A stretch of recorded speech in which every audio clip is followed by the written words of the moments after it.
நண்பர்களுக்கு வணக்கம். இன்றைக்கி நம்ம பார்க்க போகிறது சிவன், விஷ்ணு, அப்புறம் அன்னை பராசக்தியை பற்றி. நான் பார்வதி மாதா அவங்கள பற்றி சொல்ல, பராசக்தி எங்கும் நிறைந்தவர்கள். சிவன் விஷ்ணுவுக்கு தாங்கள் தான் பெரியவங்கன்னும் தங்களுக்கு மிஞ்சிய ஒரு சக்தி இல்லைன்னு ஒரு கர்வம் வந்துருச்சு. ஸோ கர்வம் வந்தப்புறம் எல்லாமே தவறாக தான் நடக்கும். தன்னுடைய செயல்பாட்டுக்களை அவங்க சரிவர செய்கிறதில்ல. இதை பார்த்துட்டு இருந்த அன்னை பராசக்தி 2 பேருடைய பலத்தை எடுத்துட்டாங்க. விஷ்ணு தன்னுடைய இருப்பிடத்துலேருந்து ஏந்துக்க முடியல, தன்னுடைய சுதர்சன சக்கரத்தை பாரத்தை தாங்க முடியல, சிவபெருமானுக்கு தன்னுடைய திரிசூலத்தையே தூக்க முடியல.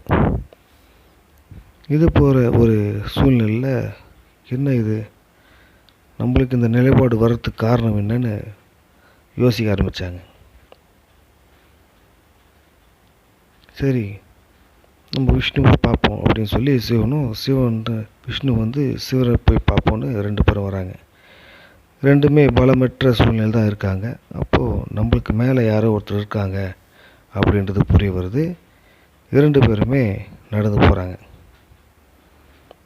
எங்கே போகிறோம் ஏது போகிறோன்னு தெரியாது, ஆனால் போகணும் அப்படின்னு சொல்லி போயிட்டே இருக்காங்க.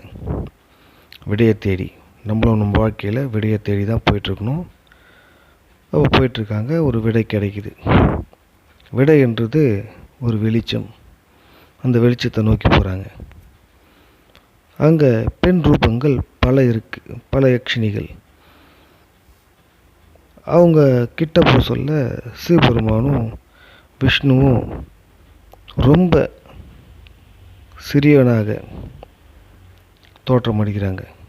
நம்ம தான் உலகத்திலே பலசாலி, நம்மளை மிஞ்சி யாருமே இல்லைன்னு பார்த்தா நம்மளுக்கு மேலேயும் பல பேர் இருக்காங்களே இங்கே, அதுவும் பெண் தெய்வங்கள் அப்படின்னு பார்க்குறாங்க. 10,000 யக்ஷினிகளை தாண்டி ஒரு வெளிச்சம் இருக்குது. ஸோ அந்த வெளிச்சத்தை நோக்கி போகிறாங்க. அங்கே அவங்களுக்கு அன்னை பராசக்தி காட்சி கொடுக்குறாங்க. அவங்களாண்ட 2 பேரும் வணங்கி தன்னுடைய தவறை உணர்ந்துட்டாங்க. தங்களுக்கு மிஞ்சிய சக்தி ஒன்று இருக்குது அப்படின்னு.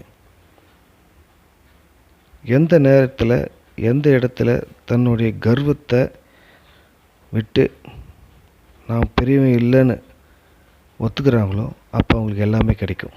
இதுதான் அந்த கதையோட தாத்பரியம். அவங்களோட சரணாகதி அடைஞ்சு நான் பெரியவன் அப்படின்ற ஒரு கர்வத்தை எழுந்தப்போ அவங்களுக்கு மீண்டும் பராசக்தி முழு பலத்தையும் கொடுத்து அமிச்சாங்க. இந்த கதை மூலிமா நம்மளுக்கு பல விஷயங்கள் தெரிய வரும். உங்களுக்கு என்ன புரியுதுன்றதை சொல்லுங்கள். நன்றி.